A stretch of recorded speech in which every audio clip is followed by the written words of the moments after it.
Hello student, स्वागत है आप सभी का एक बार फिर से हमारे इस ऑफिशियल यूट्यूब चैनल में जिसका नाम है एसोल सॉल्यूशन। मैं चंदन कुमार हाजिर हूँ आप सभी के सामने अपनी एक और नई वीडियो के साथ। सो गाइस, आज की इस नई वीडियो में हम बात करेंगे उन सभी स्टूडेंट्स के लिए जो MPS कोर्स के स्टूडेंट्स हैं, मास्टर ऑफ पॉलिटिकल साइंस के स्टूडेंट्स हैं, और उन सभी के पास में MPS 003 का सब्जेक्ट है, फर्स्ट ईयर के स्टूडेंट्स हैं और वो भारत लोकतंत्र और विकास के सब्जेक्ट को पढ़ रहे हैं।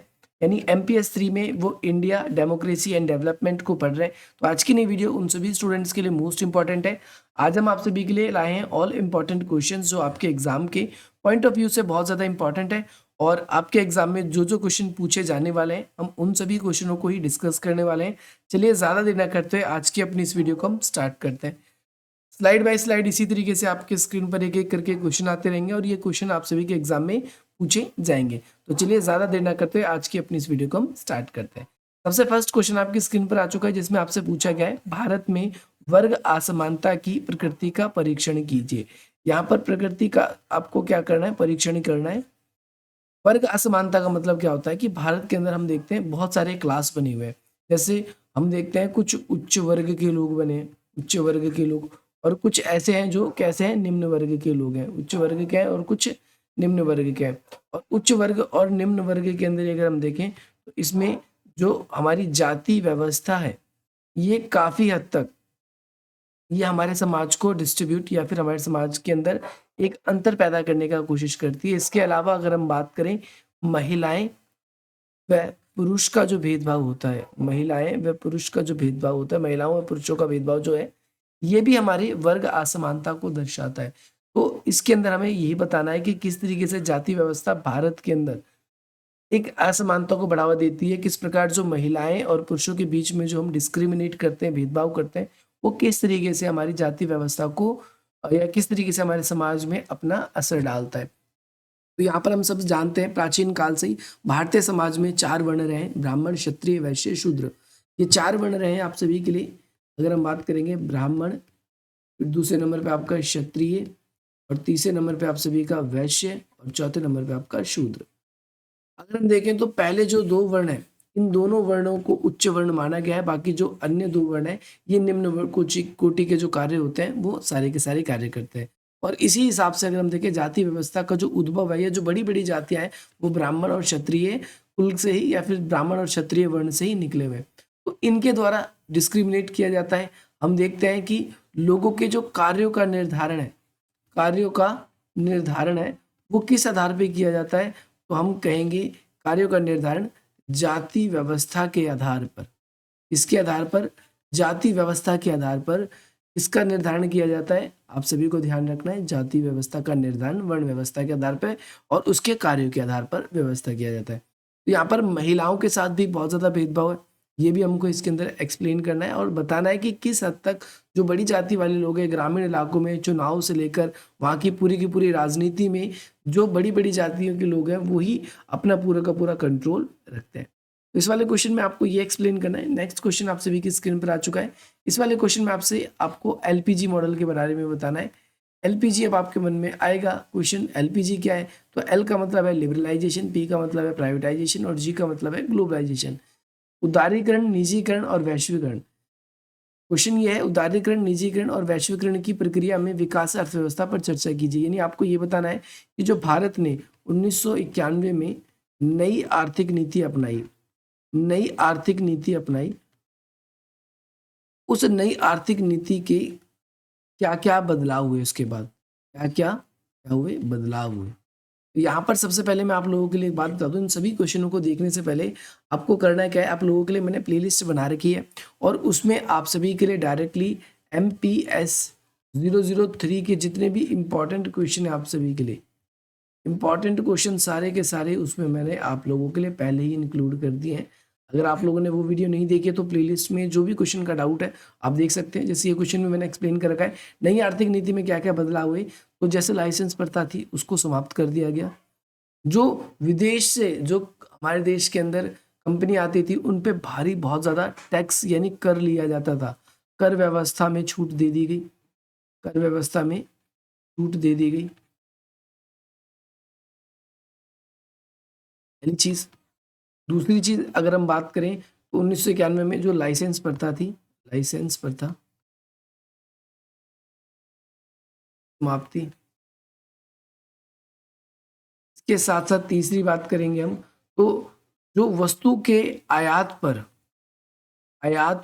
जो शुल्क लगता था, शुल्क पर छूट दे दी हमने। कॉमन टैक्स देना है सभी को लोगों को, जिसे आज के ज़माने में, जैसे वैसे आज तो हम जीएसटी के रूप में देख सकते हैं, लेकिन इससे पहले वो जो नॉर्मली टैक्स लिया जाता था वो टैक्स बाकी सभी के लिए था, वैसे ही टैक्स था। इससे ये फायदा हुआ है हमारे देश में, फॉरेन डायरेक्ट इन्वेस्टमेंट जो है एफडीआई में क्या हो चुकी है, वृद्धि हो चुकी है। जो पहले कंपनी का पूरी तरीके से मालिकाना हक था, पहले किसी एक के ऊपर या निजी पूरी तरीके से नहीं होता था, लेकिन 1991 में जो हमने नई आर्थिक नीति अपनाई उस समय हमने क्या कर दिया, इसमें ये पूरी की पूरी छूट दे दी कि कोई भी व्यक्ति क्या कर सकता है, अपनी इंडस्ट्री लगा सकता है, कोई भी कंपनी आ सकती है। आपको ये भी याद रखना है 1991 में जो हमने ये एलपीजी मॉडल अपनाया तो उस समय हमारे प्रधानमंत्री कौन थे, तो याद रखना आपको पीवी नरसिम्हा राव, ये हमारे पीएम थे। और उस समय के जो फाइनेंस मिनिस्टर थे उनका नाम था डॉक्टर मनमोहन सिंह, ये उनका नाम था। आप सभी को याद रखना है। नेक्स्ट क्वेश्चन आप सभी की स्क्रीन पर आ चुका है। इसमें आपसे पूछा गया है भारत में धार्मिक और राजनीतिक विकास, भारत में जो धार्मिक राजनीति का जो विकास है इसके परिणामों को बताना है। तो भारत में धार्मिक राजनीति का विकास का मतलब, जैसे कि आप देखते हो 1990 का जो दशक है, 1990 का जो दशक है इसके बाद से ही भारत की राजनीति में कहा जाता है धार्मिक राजनीति का विकास हो गया। इसमें दो केस आते हैं, एक आपके शाहबानो का केस है जो कि 3 तलाक से रिलेटेड है, और दूसरा केस अगर हम कहें तो बाबरी मस्जिद का विध्वंस, बाबरी मस्जिद का गिराया जाना। इसके बाद से ही भारत की राजनीति में धर्मनिरपेक्ष है या नहीं ये कहना काफी ज्यादा वो हो गया है। इसके अलावा 1984 में सिखों के दंगे, सिखों के साथ जो दंगे हुए इसके बारे में भी आपको भूलना नहीं है, ये भी आप लोगों को जरूर लिखना है कि जो सिखों के साथ दंगे हुए इस टाइम पे, तो आपको इनका भी वर्णन करना है। इन दोनों तीनों बातों की वजह से हम कहते हैं कि भाई भारत के अंदर धार्मिक राजनीति हो गई, शाहबानो के केस में भी, बाबरी मस्जिद के विध्वंस में भी, और जो बाकी अन्य दंगे भी हुए हैं उसके आधार पे। तो भारत पे क्या प्रभाव पड़ा है, तो आज अगर हम देखें तो जो बहुसंख्यक वाले देश हैं, या सॉरी बहुसंख्यक वाले स्थान है, तो उन स्थानों पर उन धर्म के लोगों का, जहाँ पर बहुसंख्या वाले लोग, जैसे किसी क्षेत्र में हिंदू ज़्यादा रहते हैं, तो जहाँ पर हिंदू ज़्यादा रहता है वहाँ के चुनाव में हम देखते हैं हिंदू ही रिप्रेजेंटेटिव चुनाव में खड़ा होता है, और हिंदू मैक्सिमम संभावना ये रहती है हिंदू ही जीतता है। जहाँ पर मुस्लिम व्यक्ति अधिक रहते हैं तो वहाँ पर अधिकतर संभावना ये रहती है कि मुस्लिम लोग ही चुनाव में कोई खड़ा होता है और वही जीतता है। और ऐसे ही सिखों के साथ भी ऐसे ही है, जहाँ पर सिख ज़्यादा रहते हैं तो वहाँ पर सिख समुदाय के ही लोग अधिकतर खड़े होते हैं और वही चुनाव जीतते हैं। तो इसने भारत की राजनीति में ये प्रभाव सबसे पहले ये डाला है कि भारत में जो धर्मनिरपेक्षता में इस तरीके से देखने को नहीं मिलती। दूसरी बात, जो ग्रामीण इलाके हैं जहाँ पर जब चुनाव होते हैं तो उस समय इस चीज़ को खास ध्यान दिया जाता है कि जो हमारा उम्मीदवार खड़ा है वो किस जाति का है, किस धर्म का है, उसी हिसाब से हमको वोट करना है। और साथ साथ भारत में बहुत सारे ऐसे मुद्दे भी बन चुके हैं आज, धार्मिक मुद्दे, जिससे बहुत सारी राजनीतिक पार्टी ने चुनावी एजेंडा बना लिया है और वो उसी हिसाब से चुनाव लड़ते हैं। अगला क्वेश्चन है, क्वेश्चन नंबर 4 आपकी स्क्रीन पर है। संसदीय स्वयं प्रभुत्ता की अवधारणा बताना है। तो स्वयं प्रभुत्ता का मतलब क्या होता है? इसका मतलब होता है आपको अपने आत्मनिर्णय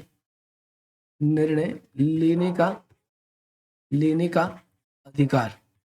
आपके पास अपना आत्मनिर्णय लेने का कितना अधिकार है, ये संप्रभुता कहलाता है। और यहाँ पर संसद के साथ लगाए, यानी संसद हमारी खुद से अपनी इच्छा अनुसार कानून बना पाती है, संसद अपनी इच्छा अनुसार संविधान में संशोधन कर पाती है, संसद विभिन्न मुद्दों पर बहस कर सकती है, संसद इसके साथ साथ जो भी न्यायपूर्ण नीति बननी चाहिए पब्लिक के लिए उन सभी नीतियों का अनुसरण कर पाती है कि नहीं, ये संसदीय संप्रभुत्ता है। अगर संसद पर बाहरी कोई दबाव है, अगर पार्लियामेंट दबाव डालती है, कार्यपालिका दबाव डालती है, या फिर अन्य कोई राजनीतिक संस्था उसके ऊपर दबाव डालती है या अपनी इच्छा अनुसार वो कार्य नहीं कर पाती, तो यहाँ पर हम कहेंगे कि संसद की स्वयं प्रभुत्ता नहीं है। तो आपको पता चल गया होगा संसदीय स्वयं प्रभुत्ता की अवधारणा क्या है। इसके साथ साथ पूछा गया है क्या ये न्यायिक समीक्षा से मुक्त है। न्यायिक समीक्षा का मतलब क्या होता है, यहाँ पर ये देखना है आपको। न्यायिक समीक्षा का मतलब है, जैसे फॉर एग्जाम्पल संसद का एक प्रमुख कार्य होता है, क्या होता है, संसद का कार्य एक होता है, जैसे मैं आपको बताता हूँ, संसद का जो प्रमुख मेनली कार्य है, इसका कार्य क्या है कि भाई कानून बनाना, कानून का क्या करना, निर्माण करना, कानून का निर्माण करना। ये संसद का मेनली हम क्या देखते हैं कार्य, कानून का क्या करना, निर्माण करना। इसका कार्य है, संसद का कार्य है। या फिर हम कह सकते हैं संविधान में संशोधन करना, यानी अमेंडमेंट करना।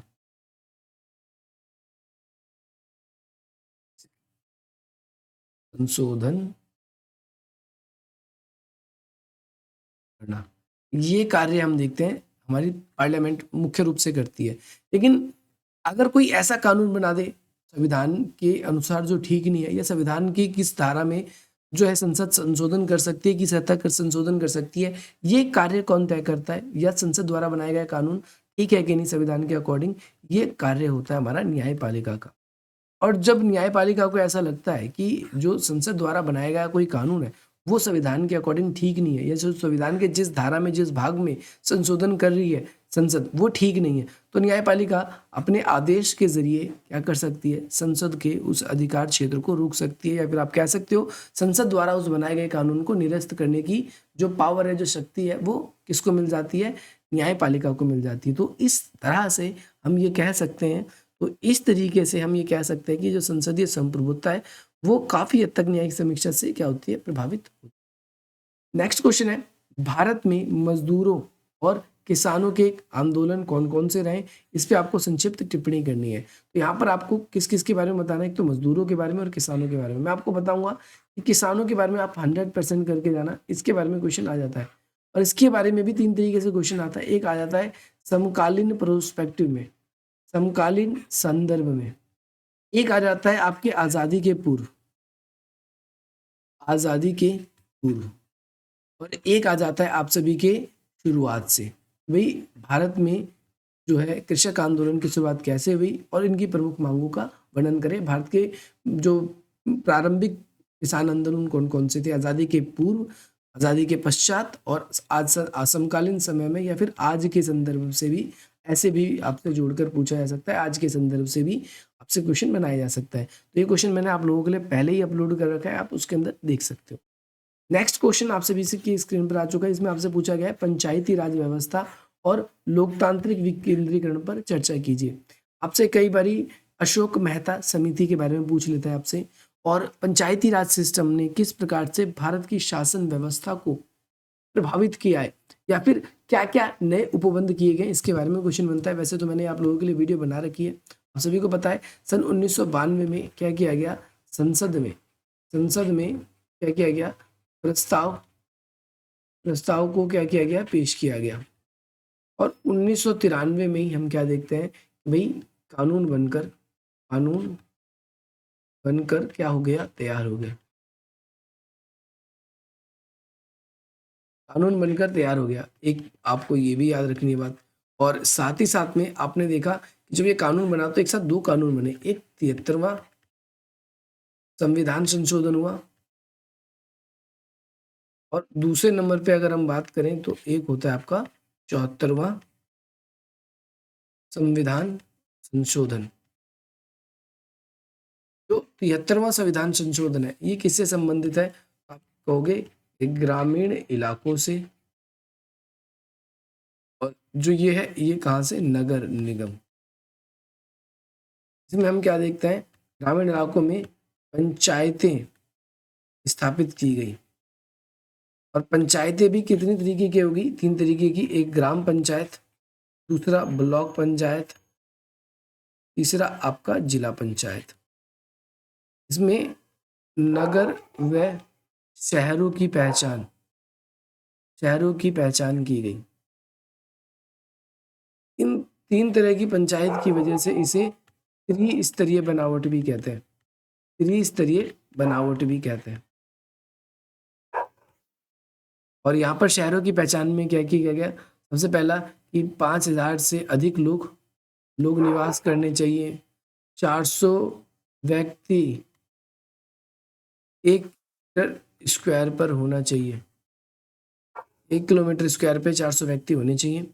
इसके साथ साथ 75% लोग ऐसे होने चाहिए जो प्राथमिक क्रियाकलाप यानी कृषि, पशुपालन या फिर जंगलों से लकड़ी इकट्ठा करना, टोकरियां बनाना, इन सब कार्यों को छोड़कर कोई और कार्य करते हो। तो ये सारे के सारे आपके किस में आते हैं, 74वें संविधान संशोधन में। तो इनके लिए क्या क्या उपबंध किए गए, जैसे जिला पंचायत बनाया गया, ब्लॉक पंचायत बनाया गया, तो इनके लिए कहा गया भाई 5 वर्ष के लिए इनका चुनाव होगा। इसके साथ साथ इसकी चुनाव की जो सारी की सारी व्यवस्था होगी वो राज्य चुनाव आयुक्त करेगा। राज्य सरकार के विषयों का स्थानांतरण किया गया इसके अंदर, और ये सारी की सारी चीजें इस वाले क्वेश्चन में आ जाएगी। नेक्स्ट क्वेश्चन है, आप सभी से पूछा गया है, ग्रामीण से शहरी इलाकों में प्रवासी, प्रवासी कहते किसे हैं? सबसे पहले माइग्रेट, आप समझेंगे किसे बोलते हैं। प्रवास का मतलब क्या होता है कि जब एक व्यक्ति अपने मूल स्थान को छोड़कर, अपने मूल स्थान को छोड़कर नए स्थानों पर जाकर बसता है, नए स्थानों पर जाकर बसता है, तो वह क्या कहलाता है, वो व्यक्ति प्रवासी कहलाता है, प्रवास कहलाता है। तो ये प्रवास के दो तरीके के कारण हो सकते हैं। एक प्रवास होता है जो आप क्या करते हो, मजबूरी में करते हो, और एक होता है जो आप जानबूझ के करते हो, जानबूझ कर, खुशी से करते हो, आप ये कह सकते हो। मजबूरी में यानी जो आपको प्रतिकर्ष करता है, यानी आपको मजबूर करता है, दूर भगाता है, और अपकर्ष कारण यानी आकर्षित करता है, अपकर्ष, ये आपको क्या करता है, अपनी तरफ जानबूझकर आकर्षित करता है। प्रकाश के प्रतिकर्ष कारक आपको दूर भगाता है, और अपकर्ष कारक क्या करता है, आपको आकर्षित करता है। जैसे रहने की अच्छी दशा, रोजगार के अच्छे अवसर, स्वास्थ्य सुविधा, एजुकेशन, पीने के पानी की सुविधा, सुरक्षा, ये सारी की सारी जो है आपको आकर्षित करते हैं। और वही इसके अपोजिट करते हैं, हम पीने की जल की व्यवस्था ना हो, अच्छी शिक्षा की व्यवस्था ना हो, स्वास्थ्य की अच्छी व्यवस्था ना हो, और साथ ही साथ में प्राकृतिक आपदा रहे, सुरक्षा के साधन ना हो। तो ऐसे में क्या होता है कि व्यक्ति अपने मूल स्थानों को छोड़कर वो नए स्थानों पर जाने लगता है। तो यहाँ पर प्रवास के क्या क्या कारण है, यहाँ पर आपसे कर्म नहीं बल्कि क्वेश्चन में आपसे कारण पूछे गए थे, यहाँ पर आपको एक्शंस नहीं, आपसे रीजंस पूछे गए थे, या फिर आपसे कॉजेस कह सकते हैं, कॉजेस और कॉन्सिक्वेंस बताने। देखो, जब भी प्रवास होगा उसके दो प्रभाव मुख्य रूप से पड़ते हैं। पहला प्रवास पड़ता है उसकी पर्यावरण पे, और दूसरा प्रवास पड़ता है वहां की अर्थव्यवस्था, पड़ता है उसकी जन जनसंख्या कह लो या जननांकीय। देखो, पर्यावरण पे प्रभाव कैसे पड़ता है कि वहां पर जैसे आज के जमाने में हम देख रहे हैं अधिकतर लोग क्या कर रहे हैं, अपने कृषि कार्यों को छोड़कर वो क्या कर रहे हैं, शहरों में आ रहे हैं, और शहरों में फैक्ट्री में या अन्य जो आपके रोजगार के साधन है, उन रोजगार के साधनों में जाकर काम कर रहे हैं। अर्थव्यवस्था पे प्रभाव ये पड़ता है कि जो भी लोग गांव से शहरों की तरफ आते हैं तो शहरों का सारा पैसा फिर कमा कमा कर खा ले जाते हैं गांव में। तो गांव से शहर, शहर से गांव, ये क्या होता है, गांव से शहर जनसंख्या आती है, जनसंख्या गांव से शहर आती है, और बदले में धन गांव जाता है। हम कह सकते हैं जनसंख्या शहरों की बढ़ रही है, गांव की जनसंख्या कम हो रही है, एक जनसंख्या वाले प्रभाव में ये डालेंगे। दूसरा, गांव में जो पुरुष होते हैं, बच्चे होते हैं, वो अधिकतर या तो पढ़ाई के लिए चले जाते हैं या रोजगार के सिलसिले में चले जाते हैं। गांव में महिलाएं और जो बूढ़े होते हैं वो केवल बच जाते हैं, जिससे हम देखें आश्रित वर्ग जो है वो ग्रामीण इलाकों में अधिक हो जाते हैं। पर्यावरण पे एक प्रभाव ये पड़ रहा है कि अधिकतर लोग कृषि कार्य छोड़ रहे हैं, जिससे खाद्यान्न संकट हो सकता है। अर्थव्यवस्था में ये है कि आजकल के अधिकतर लोग जो है प्राथमिक क्रियाकलाप भी छोड़ रहे हैं और अन्य क्रियाकलापों की तरफ अग्रसर हो रहे हैं। तो आप ये प्रभाव लिखना चाहो तो इसमें लिख सकते हो। देखो नेक्स्ट क्वेश्चन है क्वेश्चन नंबर 8, इसमें आपसे 73वें और आपसे 74वें संवैधानिक संशोधन में क्या क्या स्थानीय स्वशासन में परिवर्तन हुआ, जिसके बारे में मैंने बता भी रखा है और वीडियो बना भी रखा है, इसी क्लास में मैंने बता भी दिया आपको। नेक्स्ट क्वेश्चन है लोकतंत्र की कार्य प्रणाली में हित समूह की भूमिका बताना है। सबसे पहली बात तो लोकतंत्र किसे कहते हैं? लोकतंत्र एक ऐसी शासन व्यवस्था है यहाँ पर जनता क्या करती है, अपनी सरकार को खुद चुनती है, खुद। और जनता जब अपनी सरकार को खुद चुनती है तो सरकार का भी एक दायित्व होता है कि सरकार क्या करे, जनता के हिसाब से कार्य करे। जनता भी क्या करती है, सॉरी, सरकार जनता के हिसाब से कार्य करे, लेकिन कई बार हम देखते हैं कि सरकार अपने किस रूप में आ जाती है, तानाशाही व्यवस्था, तानाशाही व्यवस्था के रूप में आ जाती है। और इस तानाशाही व्यवस्था की वजह से अब वहां पर जनता अपनी मांगों को रख नहीं पाती है, तो या फिर जनता के पास इतना समय ही नहीं है कि वो सरकार से लड़ाई करे, सरकार से बहस करे, या फिर सरकार को बार बार अपनी मांगों को बताए। तो ऐसी स्थिति में वहां पर कुछ हित समूह या फिर हम कहें दबाव समूह होता है, और ये दबाव समूह और हित समूह क्या करते हैं, जनता की मांगों को, जनता की मांगों को सरकार के सम्मुख रखती है और उनसे उनकी फेवर में डिमांड करती है। तो यहाँ पर ये इनकी भूमिका है, आप सभी को याद रखना है। इन्हें सरकार की तरफ से कोई सहायता नहीं मिलती, बल्कि ये नॉन गवर्नमेंट ऑर्गेनाइजेशन होती है, तो ये आपको याद रखना है। अगला क्वेश्चन है 1967 के पश्चात भारत की राजनीति के क्षेत्र में क्या क्या रूपांतरण हुआ। 1967 के बाद भारत में आप देखोगे तो जो कांग्रेस पार्टी थी, कांग्रेस पार्टी, उसके अंदर अगर हम देखें कांग्रेस पार्टी के अंदर तो जो मुख्य नेता थे, मुख्य नेताओं का अंत, ये जो थी उनके अंत हो गए। मुख्य नेताओं में जैसे आप देखोगे पंडित जवाहरलाल नेहरू, इनकी क्या होगी, मृत्यु। इसके बाद में आप देखोगे लाल बहादुर शास्त्री,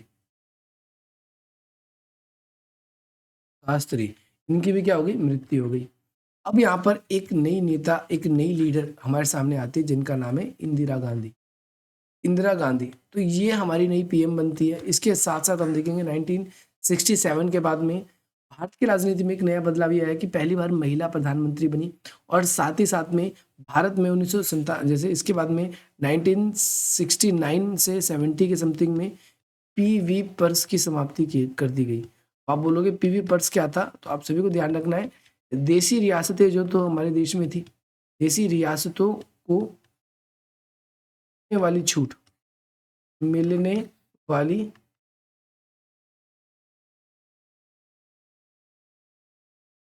छूट पर क्या लगा था, बंद कर दिया, छूट बंद कर दी गई, छूट बंद कर दी गई। आप सभी को पता है जब भारत आजाद हुआ तो 565 क्या थी, देसी रियासतें थी।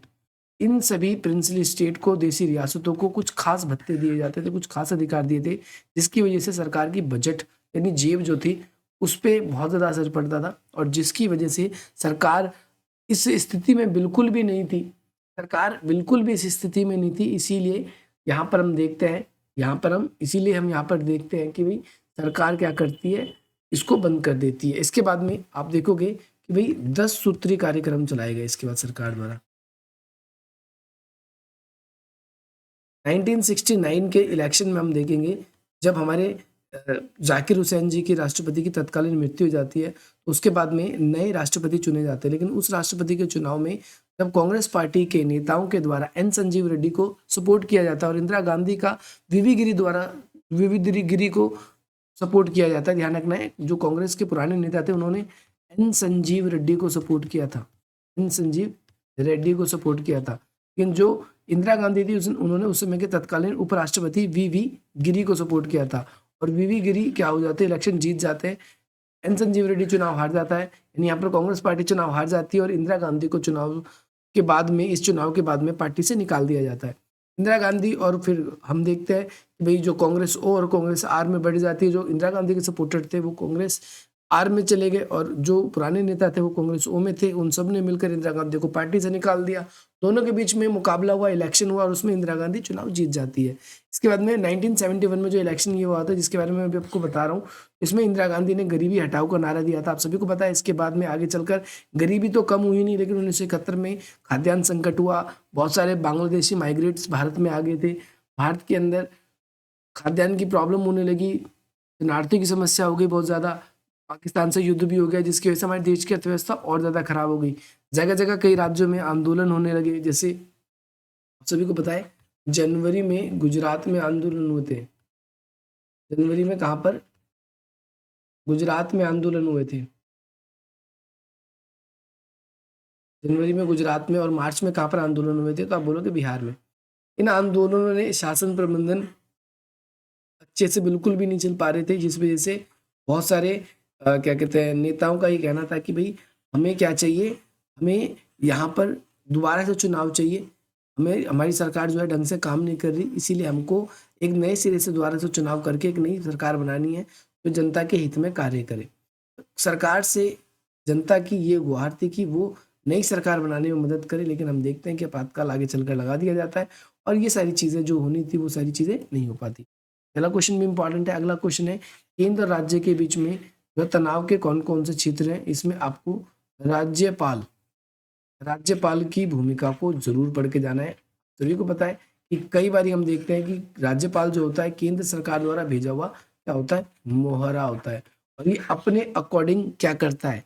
ये अपने अकॉर्डिंग राज्य के अंदर शासन करवाते हैं केंद्र सरकार, राज्यपाल। अगर केंद्र सरकार नहीं चाहती कि राज्य के अंदर वो कानून लागू हो, तो राज्यपाल को कभी सिग्नेचर करने के लिए नहीं कहती। आप सभी को पता है राज्यपाल को एक विशेष प्रावधान, एक विशेष शक्ति ये मिली है कि अगर उसको ऐसा लगता है कि राज्य में ठीक ढंग से शासन नहीं चल रहा, तो वो एक अपनी रिपोर्ट बनाकर केंद्र सरकार को सौंप सकता है, और जिसमें इस रिपोर्ट में ये बात डायरेक्टली कह सकता है कि अगर सरकार अच्छे से कार्य नहीं कर रही तो आप देश में चाहो, उस राज्य में चाहो तो आपातकाल लगाकर उस सरकार को भंग कर सकते हो। तो ये भी विषय है। कई बार हम देखते हैं कर के निर्धारणों को लेकर बहुत ज़्यादा विवाद चलता है केंद्र और राज्य के बीच में। कई बार हम देखते हैं कि जो कानून है या कानून के जो विषय हैं उसको लेकर भी बहुत बड़ी विवाद चलता है। भारत में राष्ट्र निर्माण के समक्ष निर्जातियों की क्या क्या समस्या है, इस चुनौती पर निबंध देखिए। मैंने ये प्लेलिस्ट में वीडियो बना रखी है, अगर आप लोगों ने नहीं देखा है तो आप इस वीडियो को जरूर देखिए। अगला क्वेश्चन है, भारत की राजनीति में संसद की भूमिका बताइए। तो यार भारत में पार्लियामेंट क्या क्या काम करती है, आपको बहुत सारी बातें बतानी है, जैसे कानून का बनाना, संविधान में संशोधन करना, विभिन्न मुद्दों पर बहस करना, बजट पेश करना, देश की शासन की रूपरेखा तैयार करना। अगर कार्यपालिका ठीक ढंग से शासन नहीं कर पा रही, न्यायपालिका ठीक ढंग से न्याय नहीं दे पा रही, तो वहां पर ये उन पे भी अंकुश लगाने का कार्य की। वैश्वीकरण के युग में नागरिक समाज की बदलती धारणा बताना, यानी नागरिक समाज वैश्वीकरण के रूप में कैसे बदल रहा है। तो बहुत ज़्यादा बदलाव हो रहे हैं और ये अच्छे तरीके से कार्य कर पा रही है। विदेशों से नागरिक समाज को बहुत ज़्यादा सहायता मिल रही है, या फिर विदेशों की तरह ही भारत के अंदर नागरिकों की रक्षा करने के लिए, नागरिकों के अधिकारों की रक्षा करने के लिए वैश्वीकरण के युग में बहुत सारे बदलाव अच्छे देखे जा रहे हैं। मैंने बताया आप सभी को एक क्वेश्चन जिसमें श्रमिकों के बारे में आपसे पूछा जा रहा है, श्रमिकों का आंदोलन क्यों हुआ है और इसका उदारीकरण पे क्या प्रभाव पड़ा है। देखो, उदारीकरण की नीति से श्रमिकों को बहुत ज्यादा लाभ हुआ है। जैसे आपने सुना होगा ईएसआई के बारे में, स्वास्थ्य संबंधित, बीमा संबंधित लाभ हमें देखने को मिले हैं यहाँ पर। इसके अलावा आपने पीएफ के बारे में सुना होगा, प्रॉफिट फंड, ये मजदूरों को मिलने लगा जो पहले नहीं मिलता था। मजदूरों को अब सालाना छुट्टियां ऐसी भी मिलने लगी है जिसमें वो 10-15 छुट्टी मिलती है, जिसमें वो गांव जाना चाहे, घूमना चाहे, अपनी हॉलीडे स्पेंड करना चाहे वो। बाकी वीक ऑफ हो गया, इन सारी चीज़ों पे खास तौर पर ध्यान दिया जाता है। महिलाओं की बात करें तो उनको उनके अलग अलग कुछ और भी फायदे हैं, आप सभी को पता होगा उनके बारे में। आपको वो भी लिखना चाहे तो आप वो भी लिख सकते हो। जाति वर्ग के मध्य और राजनीति की प्रक्रियाओं पर इसके प्रभाव डालिए। फर्स्ट क्वेश्चन इस तरीके से भी पूछा जा सकता है, मैंने इसलिए आपके लिए ऐड किया है, ये क्वेश्चन आपको याद रखना है। बाजार अर्थव्यवस्था क्या है? बाजार अर्थव्यवस्था का मतलब ये है कि हमारे बाजार पर राज्यों का, इसका राज्य का यानी सरकार का, राज्य का मतलब सरकार का क्या हो, कम से कम नो कम से कम सरकार क्या करे, इन पे नियंत्रण करे। इसके क्या क्या फायदे और इसके क्या क्या नुकसान है बाजार अर्थव्यवस्था का आपको ये बताना है। बाजार अर्थव्यवस्था के कई फायदे हैं कि भाई इसमें प्रतिस्पर्धा सबसे ज़्यादा हो पाएगी। दूसरी चीज़ कहें तो व्यापारी अपनी मनमानी भी कर सकते हैं। तीसरी बात करें तो सरकार का कार्य जो भार है वो कम हो जाएगा, तो सरकार देश के अंदर शासन प्रबंधन अच्छे तरीके से चला पाएगी। बाजार अर्थव्यवस्था का कार्य जो है जनता की आम ज़रूरतों को पूर्ति करना है, जो कि कई बारी व्यापारी अपने कुछ लाभ की वजह से सभी लोगों के साथ ऐसा नहीं करते। तो यहाँ पर हम कह सकते हैं ये वाला कॉन्सेप्ट, ये नेक्स्ट क्वेश्चन ये भी मैंने आप लोगों के लिए समझा रखा है, अगर आप लोगों ने नहीं देखा है तो ये वीडियो देख सकते हैं। क्वेश्चन नंबर 8 है, प्रक्रियात्मक लोकतंत्र और वास्तविक लोकतंत्र या फिर ठोस लोकतंत्र लिखाएगा, तो आपको याद रखना है। जेंडर विकास के मध्य आपको अंतर बताना है, तो आप सभी को ध्यान रखना है कि कई बारी जो हम महिलाओं के साथ भेदभाव करते हैं वो उनके विकास के लिए बहुत ज़्यादा हानिकारक होता है। तो आपको ये बताना है कि महिलाओं के साथ कौन कौन से भेदभाव होते हैं और उनका विकास क्यों नहीं हो पाता। ये वाले क्वेश्चन में आपको ये वाला आंसर लिखना है। भारत में क्षेत्रवाद का परीक्षण कीजिए। क्षेत्रवाद का मतलब है जो निर्जातियों द्वारा क्या किए जा रहे हैं, एक तो आंदोलन किए जा रहे हैं, एक तो ये आपको लिखना है। दूसरी बात आप सभी को ध्यान रखना है कि जैसे पंजाब में क्षेत्रवाद हुआ है, पंजाब में खालिस्तान की डिमांड उठी है, असम के अंदर उठा है, मिजोरम के अंदर उठा है आंदोलन अलग देश से होने की, नागालैंड के अंदर आंदोलन उठे हैं। इसके बाद में अगर हम बात करें तो तमिलनाडु, जम्मू एंड कश्मीर, आपको ये सभी क्षेत्रों के बारे में, इन सभी क्षेत्रों की क्या क्या समस्या है ये आपको एक्सप्लेन करना है। और मैंने क्षेत्रवाद के लिए जो निर्जातीय वाली वीडियो बनाई है वो वाली वीडियो आप जरूर देखना। भारतीय संघवाद की प्रकृति की चर्चा कीजिए, तो मैंने संघवाद की भारत की विशेषता बता रखी है। आप डायरेक्टली भी लिखोगे संघवाद बाय सोल सॉल्यूशन, आपको मिल जाएगा। आप वो वीडियो पूरी देख के जाना। अगला क्वेश्चन आप सभी के लिए ये है कि लोकतंत्र के अंदर मीडिया की क्या भूमिका है। तो आप सभी को पता है कि लोकतंत्र में मीडिया को चौथा पिलर कहा जाता है।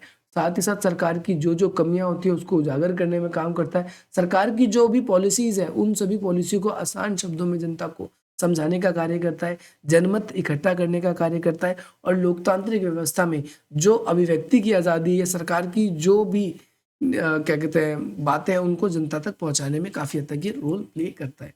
अगला क्वेश्चन है, राजनीतिक दल किस प्रकार जो है हित समूह से भिन्न है। यहाँ पर हित समूह ऐसे आएंगे, हित समूह से कैसे भिन्न है आपको बताना है। पॉलिटिकल पार्टी जो है डिफरेंट फ्रॉम अ हित समूह को क्या बोल देते हैं आप, इसमें हित समूह के बारे में आप लिख दोगे। नेक्स्ट क्वेश्चन है, समकालीन भारत में विभिन्न कृषक आंदोलन। तो कृषक आंदोलन को लेकर मैंने वीडियो बना रखी है, मैंने आपको कहा है अगर आप लोगों ने नहीं देखा है तो आपको ये वीडियो जरूर देखनी है। नेक्स्ट क्वेश्चन है आपका मूल अधिकार, यानी आपको मूल अधिकार का मतलब यहाँ पर किससे है, मौलिक अधिकार। राज्य की नीति नैतिक तत्व में आपको अंतर बताना है।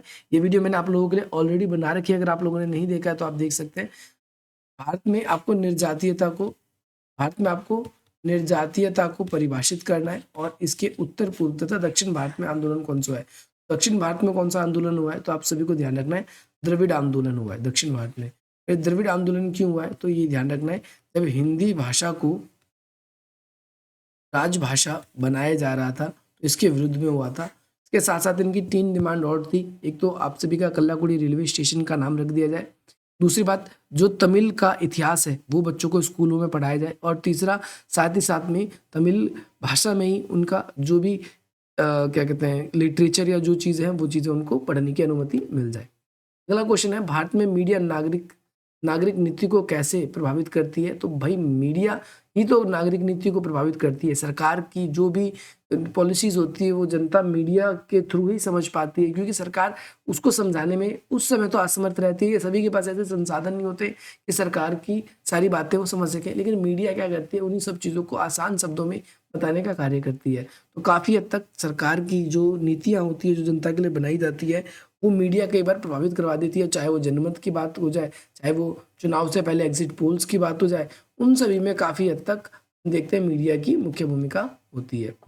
आजकल के 6 दशक में आपको भारतीय राजनीति के जो लोकतंत्र का परीक्षण करना है, मैंने आपको बताया है दलीय पद्धति की एक वीडियो बताई है आप लोगों को, मैंने बना रखी है। आप डायरेक्टली लिखोगे सोल सॉल्यूशन की दलीय पद्धति की वीडियो आपको आ जाएगा, और उसमें मैंने आप लोगों को डायरेक्टली बता रखा है कि भारत के लोकतंत्र में क्या क्या बदलाव हुआ है, क्या क्या चीज़ें हुई हैं, वो इसके अंदर इंपॉर्टेंट है।